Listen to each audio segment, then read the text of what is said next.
Davide Fratesi jalani operasi hernia, siap kembali jelang musim baru.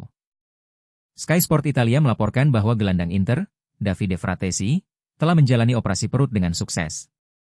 Pemain berusia 25 tahun itu menderita hernia inguinalis sejak semifinal Liga Champions melawan Barcelona. Cedera ini terus mengganggunya hingga akhir musim lalu. Fratesi tidak bisa tampil di Piala Dunia antar klub akibat masalah tersebut. Ia bahkan harus kembali lebih awal dari Amerika Serikat, ungkap laporan dari Sky Sport Italia. Absennya dari turnamen itu membuat Inter memprioritaskan proses pemulihannya. Operasi yang dijalani Fratesi dipastikan berjalan lancar. Prosedurnya sukses total dan Fratesi kini fokus pada pemulihan, ujar sumber Sky Sport Italia. Inter tidak terburu-buru, mengingat musim baru Serie A masih beberapa pekan lagi. Latihan pramusim Inter dijadwalkan mulai 26 Juli, sementara laga pembuka melawan Torino digelar pada 25 Agustus.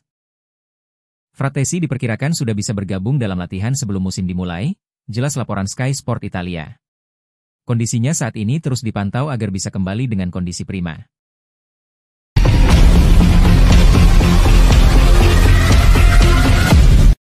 Cagliari coba tikung Fiorentina untuk dapatkan Sebastiano Esposito. Sky Sport Italia melalui Gianluca Di Marzio melaporkan bahwa Cagliari tengah berupaya mendahului Fiorentina dalam perburuan striker Inter, Sebastiano Esposito. Klub asal Sardinia itu siap mengajukan tawaran sebesar 7 juta euro ditambah klausul penjualan kembali kepada Inter. Rossoblu ingin memastikan transfer sebelum Fiorentina bergerak lebih jauh, ujar Di Marzio. Esposito kembali menjadi bagian skuad utama Inter usai masa peminjamannya di Empoli berakhir. Empoli tidak mengambil opsi pembelian permanen setelah masa pinjaman selesai, ungkap laporan itu. Penyerang timnas U21 Italia itu sempat tampil dalam 4 laga Inter di Piala Dunia antar klub, termasuk 2 kali sebagai starter. Meskipun kembali ke Inter, masa depan Esposito tampaknya akan berlanjut di klub lain.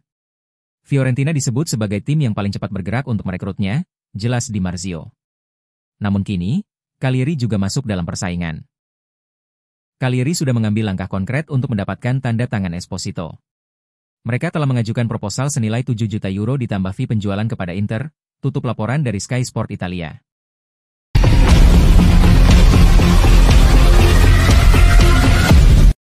Tajon Buchanan belum beri lampu hijau untuk pindah ke Sassuolo.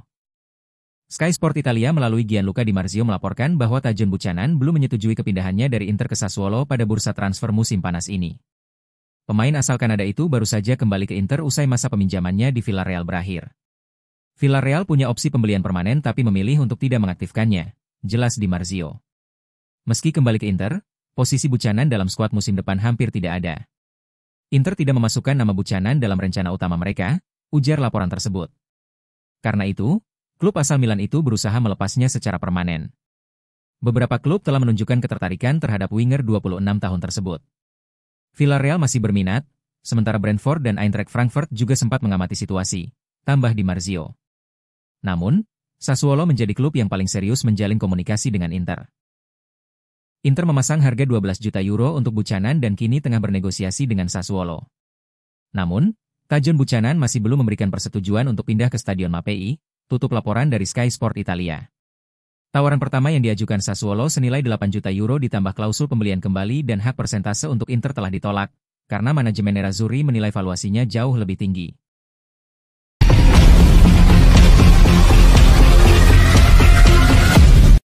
Inter incar Nkunku dan Enciso untuk lengkapi lini serang, Taremi makin dekat ke pintu keluar. Inter dilaporkan tengah membidik 2 nama dari Premier League, yaitu Christopher Nkunku dari Chelsea dan Julio Enciso dari Brighton Hove Albion, untuk memperkuat sektor serang. Enciso dinilai sebagai target yang lebih realistis karena status kontraknya yang akan habis pada Juni 2026, tulis Tuttosport. Kebutuhan akan pemain kreatif muncul seiring potensi kepergian Mehdi Taremi dari skuad. Meski Inter sudah mendatangkan Angeon Boni dari Parma dan memberi tempat bagi Francesco Pio Esposito di tim utama musim depan, kebutuhan tak berhenti di situ. Jika Taremi benar-benar hengkang, Inter tidak akan mencari pengganti yang identik, jelas laporan tersebut. Sebaliknya, klub ingin menambahkan gelandang serang untuk mengubah dinamika taktik menjadi formasi 3-4-2-1. Nkunku menjadi salah satu opsi, meski statusnya sebagai pemain Chelsea bisa membuat negosiasi lebih rumit. Pemain asal Prancis itu tengah tidak diandalkan di Stamford Bridge dan bisa membuka celah bagi Inter, ungkap Tuttosport. Namun, nama Enciso dinilai lebih mudah dijangkau karena kontraknya akan segera habis dan ia baru saja menjalani masa pinjaman di Ipswich Town. Langkah ini mencerminkan keinginan Inter untuk memperkaya variasi serangan tanpa harus menumpuk striker murni. Perekrutan gelandang serang akan memberi warna baru pada lini ofensif dan memfasilitasi transisi taktik, tutup laporan tersebut. Bursa transfer masih panjang, dan Inter tampaknya masih aktif menyusun langkah berikutnya.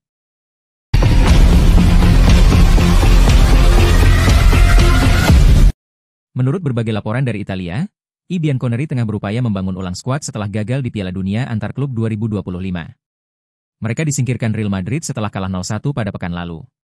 Juventus memang berusaha untuk merajut mimpi baru bersama Igor Tudor, yang telah mendapatkan Jonathan David sebagai rekrutan pertamanya pada bursa transfer musim panas ini. David bergabung dari Lille dengan status bebas transfer, namun ada biaya agen yang harus dikeluarkan senilai 12,5 juta euro yang bisa dibayarkan dalam 3 tahun. Meski sudah mendapatkan David, Juve masih mencari striker dengan Victor Osimhen dan Jadon Sancho masih menjadi incaran. Namun, untuk merealisasikan transfer tersebut, Juve harus menyelesaikan penjualan Dusan Vlahovic, yang mana hingga kini tidak kunjung hengkang. Sang striker timnas Serbia hanya terikat kontrak hingga musim panas tahun depan, dan gajinya yang senilai 12 juta euro di tahun terakhir menjadi masalah. Sebelumnya, telah beredar kabar bahwa Juve akan mempertimbangkan untuk memutuskan kontrak Vlahovic. Kini, laporan dari jurnalis Gianluca Di Marzio mengatakan bahwa Juve akan mengajukan pemutusan kontrak ketika melakukan pertemuan dengan perwakilannya. Vlahovic sendiri diketahui bersikeras untuk bertahan.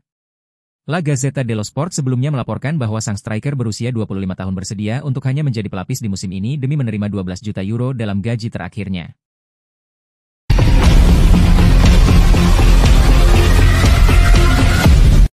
Inter Milan memastikan bahwa Hakan Calhanoglu tetap menjadi bagian skuad mereka untuk musim 2025-2026. Gelandang asal Turki itu batal pindah ke Galatasaray setelah kedua klub gagal mencapai kesepakatan. Kabar ini meredam spekulasi yang beredar sepanjang bursa transfer musim panas. Sebelumnya, Galatasaray disebut sangat tertarik membawa pulang sang bintang ke Istanbul. Menurut laporan Sky Sport, Inter dan Galatasaray sempat mengadakan pertemuan penting pada awal pekan ini. Namun, hasilnya tidak sesuai harapan pihak Turki. Meski Galatasaray menunjukkan keinginan kuat, Inter bersikeras mempertahankan Calhanoglu. Klub asal Milan itu menolak tawaran yang dianggap tidak sesuai. Inter Milan sejak awal telah mematok harga sebesar 30 juta euro untuk Hakan Calhanoglu. Nilai tersebut tidak sanggup dipenuhi oleh Galatasaray. Meski ada kabar bahwa Calhanoglu berminat kembali ke Turki, Galatasaray tetap tidak menaikkan tawaran mereka. Mereka berharap Inter luluh dengan niat baik sang pemain. Namun, strategi tersebut tidak membuahkan hasil. Inter Milan tetap kukuh dengan harga yang mereka tetapkan. Dengan kegagalan negosiasi ini, Inter Milan bisa fokus menyusun skuad untuk musim baru.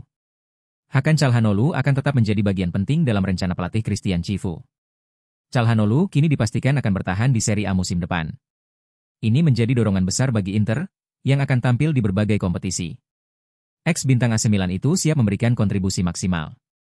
Ia akan melanjutkan kiprah gemilangnya bersama Nerazzurri di lini tengah.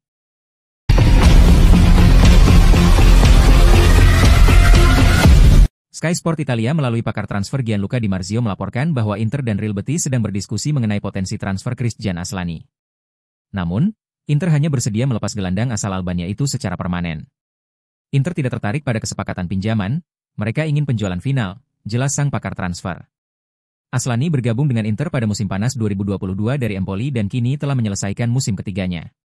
Meski sempat menunjukkan momen-momen positif, Aslani belum pernah benar-benar menunjukkan kemampuan untuk mengisi peran utama di lini tengah. Lanjut laporan itu. Harapan tinggi saat ia direkrut belum sepenuhnya terpenuhi.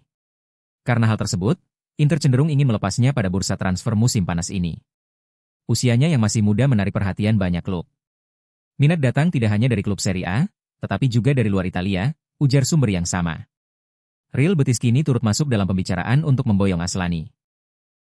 Namun, Inter menegaskan hanya akan melanjutkan negosiasi jika tawaran yang datang bersifat permanen.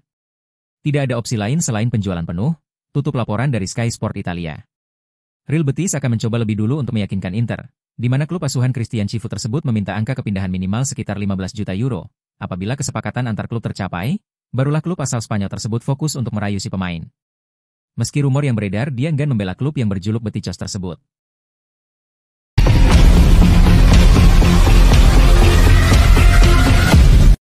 Setelah 6 tahun bermukim di San Siro, Theo Hernandez akhirnya memutuskan untuk pindah ke Al Hilal. Raksasa Liga Pro Saudi itu menebus Hernandez di angka 25 juta euro, dengan kontrak 3 musim hingga 30 Juni 2028. Pemain berusia 27 tahun itu lantas mengunggah salam perpisahannya pada AC Milan di media sosial Instagram. Dikutip dari Football Italia, Jawara Serie A tahun 2022 itu mengucapkan apresiasinya kepada semua pihak di Rossoneri. Saya tiba di Milan pada tahun 2019 dengan antusiasme tinggi untuk mengenakan seragam klub yang penuh sejarah. Hari ini, saya pergi meninggalkan klub dengan banyak momen tak terlupakan seperti memenangkan Serie A, Piala Super Italia dan terlebih bisa berbagi kamar ganti dengan banyak figur luar biasa, tulis Hernandez. Akan tetapi setelah memberikan apresiasi tersebut, Hernandez kemudian menyindir manajemen Milan saat ini yang dianggapnya sudah tak punya ambisi. Saat Paolo Maldini dipecat sebagai direktur klub, Hernandez memang menjadi pemain yang disebut paling menentang keputusan klub. Sejak Maldini lengser, prestasi Milan pun ikut anjlok di Serie A dan juga Eropa. Keputusan saya untuk pergi tidaklah mudah. Milan selalu menjadi prioritas saya, tetapi tidak semua keputusan bergantung pada satu orang saja, imbuhnya. Arah yang sedang dituju oleh klub dan juga sejumlah keputusan terbaru yang diambil tidak sejalan dengan ambisi ketika saya pertama kali tiba di sini. Saya pergi dengan kepala tegak karena saya selalu memberikan segalanya untuk klub ini, dengan bekerja semaksimal mungkin serta berbagi mimpi yang sama dengan para tifosi, tutup Hernandez.